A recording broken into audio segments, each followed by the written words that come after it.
Borneo adalah pulau tropis terbesar ketiga di dunia setelah Greenland dan Papua. Dengan luas mencapai 743.330 km persegi, pulau ini lebih luas dari Inggris, Jerman, dan Spanyol jika digabungkan sekaligus. Bahkan, pulau ini menampung 3 negara sekaligus, meliputi Indonesia yang mencakup sekitar 73%, Malaysia yang meliputi 26%, dan Brunei Darussalam yang menduduki 1% di bagian utara pulau. Namun menariknya, meski pulau ini terbagi secara politik, kehidupan di hutan-hutan Borneo menyatu secara ekologis. Dan ia adalah satu kesatuan hidup yang tidak mengenal batas-batas yang dibuat manusia.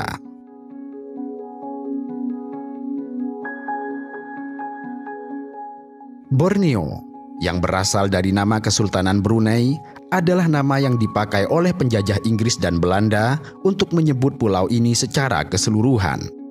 Sementara itu, penduduk bagian timur pulau yang sekarang menjadi bagian dari wilayah Indonesia lebih suka menyebutnya sebagai Kalimantan. Nama Kalimantan sendiri berasal dari kata dalam bahasa Sanskerta, Kalamantana, yang berarti pulau yang dibakar matahari.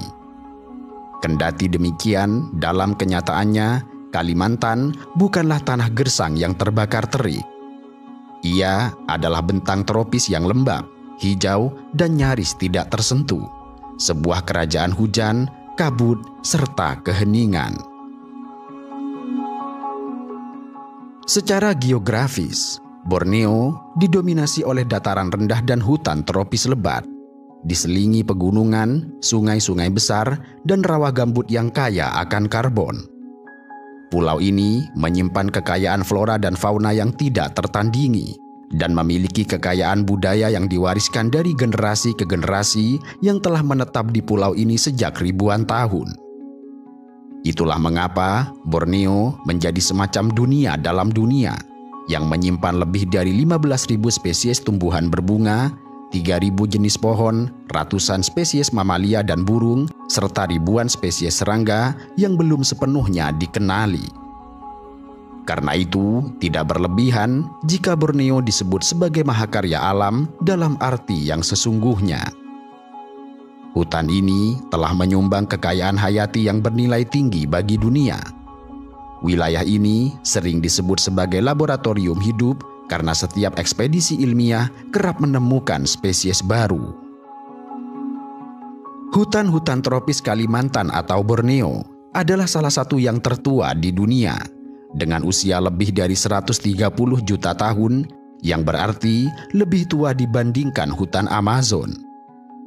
Selama jutaan tahun, ia berkembang secara perlahan namun pasti, menciptakan habitat yang sempurna bagi ribuan spesies yang banyak diantaranya tidak ditemukan di tempat lain di dunia. Secara global, hutan-hutan ini memiliki peran penting dalam menjaga keseimbangan iklim dunia. Pepohonan besar di tempat ini mampu menyerap karbon dioksida dalam jumlah masif dan mengikat karbon di dalam batang dan akar mereka. Dan proses fotosintesis juga melepaskan oksigen ke atmosfer. Dengan cara itu, hutan Kalimantan bertindak sebagai paru-paru bumi, membantu menstabilkan suhu dan komposisi gas rumah kaca. Salah satu ekosistem penting namun sering terabaikan di Kalimantan adalah hutan rawa gambut. Tanah gambut terbentuk dari sisa-sisa tanaman yang membusuk selama ribuan tahun dalam kondisi basah dan miskin oksigen. Gambut menyimpan karbon dalam jumlah besar, jauh lebih besar dari hutan biasa, sehingga berfungsi sebagai penyerap karbon alami yang sangat vital dalam mengendalikan perubahan iklim. Kalimantan bukan hanya sebuah daratan yang ditutupi oleh hutan, tetapi sebuah lanskap yang disusun oleh air, tanah, dan batu dalam harmoni alami yang kompleks. Di tengah pulau ini, sungai mengalir bukan sebagai batas, tetapi sebagai jalan kehidupan. Di bagian selatan, rawa dan tanah gambut menyerap dan melepaskan air dalam siklus abadi. Di bagian utara dan tengah, gunung-gunung purba membentuk tulang punggung Kalimantan, menciptakan lembah, kabut, serta cuaca yang unik. Semua elemen ini, yakni sungai, rawa, dan gunung, tidak hanya membentuk geografi Kalimantan, namun juga membentuk kehidupan dan budaya masyarakatnya. Bagi sebagian besar masyarakat Kalimantan, sungai bukanlah sekadar tempat mengambil air atau menangkap ikan. Bagi mereka, sungai adalah jalan raya, pasar, tempat mandi, tempat bermain, tempat memancing, dan bahkan tempat berbincang dengan arwah leluhur.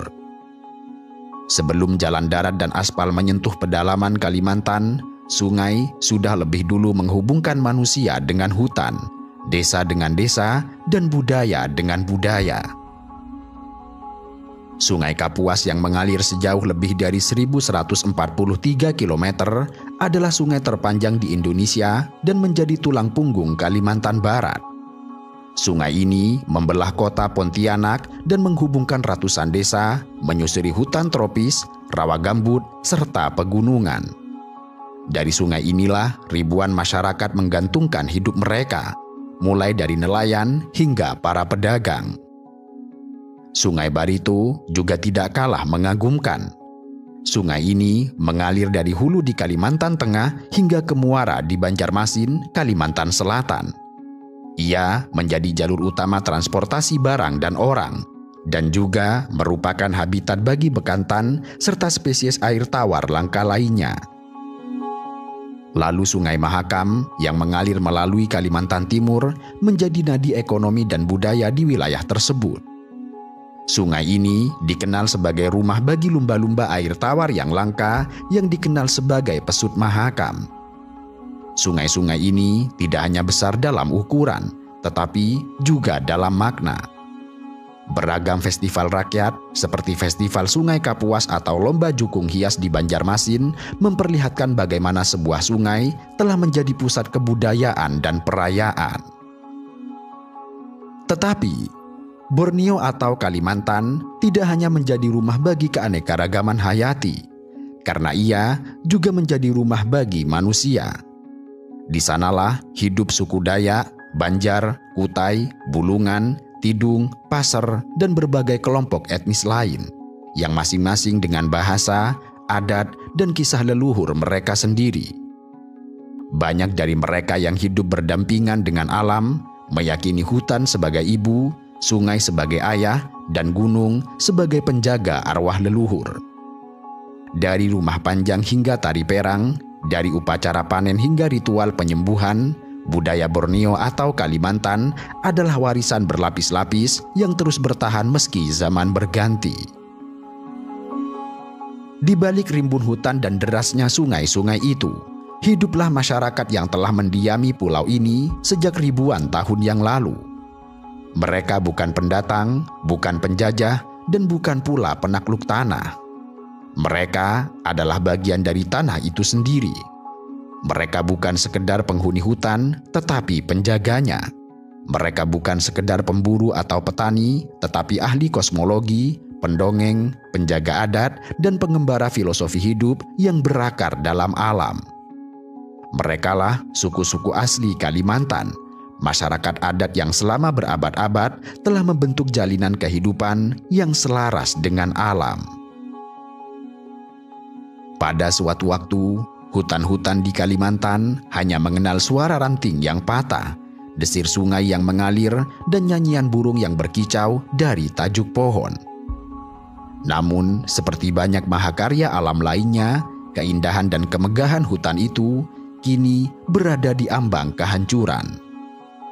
Di banyak tempat, suara itu telah tergantikan oleh gemuruh alat berat, denting mesin pemotong kayu, dan getar pembangunan yang mengguncang akar-akar kehidupan lama.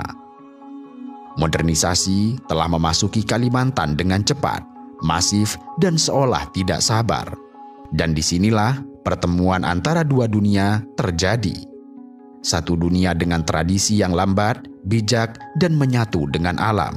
Dan dunia baru yang tampak lebih cepat, rakus, dan sangat terburu-buru. Pembalakan liar, perkebunan kelapa sawit, pertambangan dan pembangunan yang tidak terkendali terus menggerogoti tubuh hutan ini. Beberapa orang bahkan saling berlomba menurunkan standar perlindungan bagi manusia dan lingkungan hanya untuk mendapat apa yang disebut sebagai investasi atau kekayaan. Dari ketinggian langit, Kalimantan dulu tampak seperti permadani hijau yang tidak terputus. Namun kini, jika kita menatap dari atas, pemandangan itu telah berubah menyedihkan. Di antara hamparan hijau yang tersisa, menganga bekas tambang yang menghitam, blok perkebunan sawit yang membentang seperti pola monoton, dan garis-garis jalan logging yang membelah keheningan hutan. Kalimantan telah kehilangan jutaan hektar hutan dalam beberapa dekade terakhir. Menurut data dari Global Forest Watch, antara tahun 2001 hingga tahun 2022, Kalimantan telah kehilangan lebih dari 10 juta hektar tutupan pohon, yang sebagian besar disebabkan oleh pembukaan lahan untuk pertambangan serta perkebunan kelapa sawit. Indonesia sendiri, meski telah menunjukkan upaya pengendalian deforestasi dalam beberapa tahun terakhir, ternyata masih berada di daftar negara dengan laju kehilangan hutan tropis yang tertinggi di dunia. Berdasarkan provinsi, Kalimantan Timur dan Tengah menjadi wilayah dengan kerusakan yang tertinggi, didorong oleh industri tambang dan sawit. Lalu, Kalimantan Barat menghadapi deforestasi signifikan akibat konversi hutan gambut menjadi lahan perkebunan. Kalimantan Selatan kehilangan sebagian besar hutan pegunungan dan dataran rendahnya, sementara wilayah urbanisasi semakin meluas. Kemudian Kalimantan Utara, meskipun paling baru dimekarkan, mulai menunjukkan peningkatan tekanan lingkungan karena pembukaan infrastruktur dan proyek energi besar. Dan ironisnya, banyak lahan yang telah digunduli kemudian ditelantarkan atau mengalami kebakaran berulang, menciptakan lanskap mati yang hanya menyisakan tanah gersang dan jelaga. Kelapa sawit disebut-sebut sebagai emas hijau karena nilainya yang tinggi di pasar global.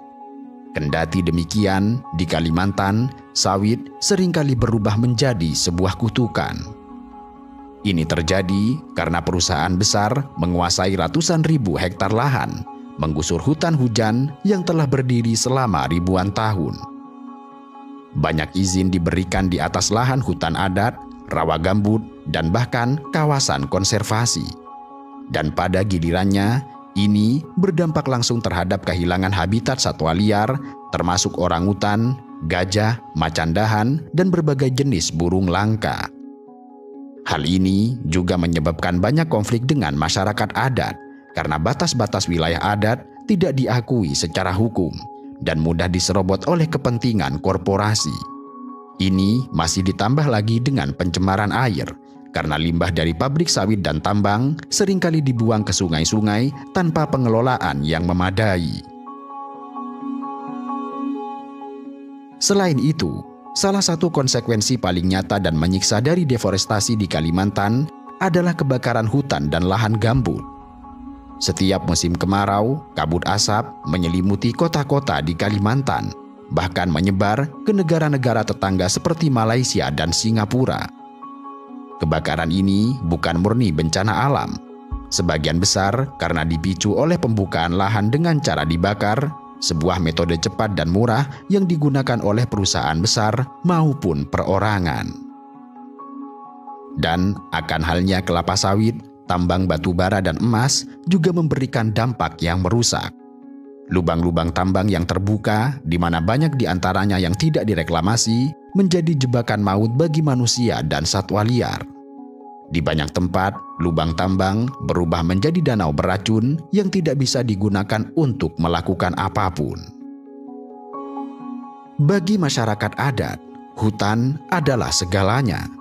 Ia menjadi sumber makanan, obat, bahkan bangunan, dan yang lebih penting, rumah spiritual. Maka ketika hutan mereka telah hilang, bukan hanya ekonomi lokal yang menjadi hancur, tetapi juga kepercayaan, identitas, serta keseimbangan hidup mereka. Banyak komunitas adat yang kehilangan tanah ulayat akibat kebijakan negara yang lebih berpihak pada investasi daripada perlindungan adat. Ketidakjelasan hukum atas wilayah adat memudahkan perusahaan untuk masuk dan mengklaim lahan yang secara turun-temurun telah dihuni dan dijaga oleh masyarakat lokal. Beberapa masyarakat berjuang melalui jalur hukum untuk mengembalikan hak mereka. Namun perjuangan ini seringkali melelahkan, mahal, dan penuh dengan perjuangan. Lebih buruk lagi, para pejuang lingkungan dan adat yang membela hutan kerap mendapatkan intimidasi, kriminalisasi, bahkan kekerasan. Banyak kasus di mana tokoh masyarakat dikriminalisasi karena menolak tambang atau sawit yang akan merusak wilayah mereka. Di balik pesona hijaunya yang dulu menghampar tanpa batas, kini Kalimantan menghadapi ancaman yang serius, yaitu deforestasi masif yang menelanjangi tubuh pulau ini, mengubah bentang alamnya dan mengundang kemungkinan bencana ekologis yang selama ini jarang dibicarakan bernama penggurunan. Sebuah fenomena yang kerap dikaitkan dengan Afrika atau Timur Tengah, kini mengintip dari balik tanah yang mulai merekah dan sungai yang kian kering di Kalimantan. Ancaman ini bukan hanya hipotesis belaka. Dengan fakta-fakta yang terus bermunculan, mulai dari suhu tanah yang naik, curah hujan yang semakin tidak menentu, hingga tutupan hutan yang menyusut drastis dari tahun ke tahun, Kalimantan kini berdiri di ambang perubahan ekologis besar. Dan jika kita tidak mengambil langkah yang tegas, maka gurun buatan manusia akan menggantikan hutan-hutan lebat yang dulu menjadi simbol kekayaan hayati serta spiritual Kalimantan. Secara geografis, Kalimantan adalah daratan luas yang didominasi oleh dataran rendah tropis. Ketinggiannya berkisar antara 0 hingga 1.500 meter di atas permukaan laut, dengan sebagian besar wilayahnya berada di bawah 500 meter. Kalimantan memang memiliki kawasan pegunungan, namun gunung-gunung itu tidak mendominasi bentang alam secara keseluruhan. Kondisi ini membuat Kalimantan sangat kaya akan lahan basah seperti rawa, gambut, dan dataran aluvial yang dibentuk oleh endapan sungai. Tanah di wilayah ini umumnya lempung hingga lempung berpasir, dengan kemampuan menyimpan air yang cukup baik, namun sangat tergantung pada keberadaan vegetasi penutup. Sehingga ketika hutan telah ditebang, tanah menjadi cepat kering, mudah erosi, dan rentan terhadap degradasi permanen. Topografi yang cenderung datar juga membuat air hujan tidak cepat mengalir ke laut, sehingga sangat tergantung pada sistem hutan untuk menyerap dan menyalurkan air secara bertahap. Maka, jika pohon-pohon telah lenyap, sistem penyerapan ini akan runtuh, dan air hujan akan langsung mengalir deras membawa serta lapisan tanah atas yang subur. Iklim Kalimantan yang basah dengan curah hujan tahunan antara 2.000 hingga 4.000 mm selama ini menjadi pelindung alami dari kekeringan.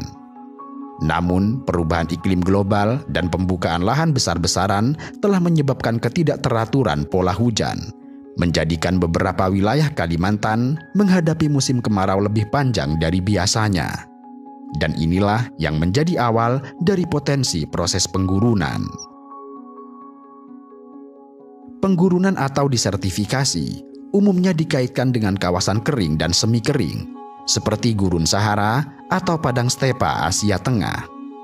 Namun pada hakikatnya, penggurunan adalah proses degradasi lahan yang membuat suatu wilayah kehilangan produktivitas biologisnya secara drastis dan permanen. Dan ini bisa terjadi di kawasan tropis basah seperti Kalimantan. Proses penggurunan di Kalimantan tidak bermula dari kekeringan semata, melainkan dari hilangnya tutupan vegetasi akibat deforestasi, erosi tanah yang mengikis lapisan subur, gangguan siklus hidrologi akibat rusaknya sistem penyerapan air, serta penurunan kesuburan tanah karena degradasi organik. Ketika hutan telah ditebang, maka tanah terbuka langsung terpapar sinar matahari dan menyebabkan kelembapan tanah cepat menguap. Angin dan hujan kemudian mengguyur tanah kosong itu, mempercepat erosi dan mengangkut butir-butir tanah yang subur. Dalam waktu singkat, lapisan tanah yang mampu mendukung kehidupan tumbuhan akan hilang, dan digantikan oleh lapisan tandus, keras, atau bahkan batuan dasar yang tidak dapat ditumbuhi oleh tanaman. Dan inilah titik awal dari yang disebut sebagai penggurunan. Data dari pemantauan satelit dan observasi lapangan memperkuat bukti bahwa proses degradasi yang mengarah pada penggurunan tengah berlangsung. Citra satelit Landsat yang dianalisis oleh berbagai lembaga, termasuk NASA dan CIFOR, menunjukkan penurunan indeks vegetasi secara signifikan di Kalimantan Tengah dan Timur sejak tahun 2000. Kenaikan suhu permukaan tanah di wilayah bekas tambang dan lahan bekas kebakaran hutan, juga penurunan kelembaban tanah antara 30 hingga 40% di beberapa wilayah rawan seperti sekitar Sungai Barito dan Mahakam. BMKG juga mencatat tren penurunan curah hujan tahunan di sebagian besar Kalimantan Selatan dan Timur dengan periode kemarau yang semakin panjang dalam 2 dekade terakhir. Seperti telah dijelaskan, sungai-sungai besar di Kalimantan bukan hanya jalur transportasi tradisional, melainkan juga urat nadi kehidupan ekologis dan sosial. Sungai Kapuas di Kalimantan Barat, Mahakam di Kalimantan Timur, dan Barito di Kalimantan Selatan adalah 3 sungai utama yang menghidupi jutaan manusia dan menjadi habitat bagi spesies air tawar yang unik. Namun, dalam 2 dekade terakhir, sungai-sungai ini mengalami perubahan drastis. Airnya surut di musim kemarau lebih cepat dan dalam, bahkan beberapa anak sungai mengering secara total. Sebaliknya, di musim penghujan, banjir terjadi lebih sering dan lebih luas. Dan ini menjadi tanda nyata dari terganggunya siklus air. Deforestasi jelas memainkan peran penting dalam gangguan ini. Karena tanpa hutan, air hujan tidak terserap ke dalam tanah, melainkan langsung mengalir ke sungai, menyebabkan banjir mendadak dan mempercepat aliran air ke laut. Akibatnya, cadangan air tanah berkurang dengan drastis, dan sungai kehilangan suplai air di musim kemarau. Tanah di sekitar daerah aliran sungai pun mulai merekah dan kehilangan vegetasi penutup. Dan proses ini menciptakan lanskap-lanskap yang mirip dengan gurun musiman, yaitu kering, berdebu, dan tidak ramah bagi pertanian. Ketika alam telah rusak, manusia dan satwa menjadi korban pertama. Ribuan desa di Kalimantan mengalami bencana asap akibat kebakaran hutan setiap tahun, terutama pada musim kemarau panjang. Warga terpaksa mengungsi, menderita penyakit pernafasan, dan kehilangan mata pencaharian dari pertanian atau hutan.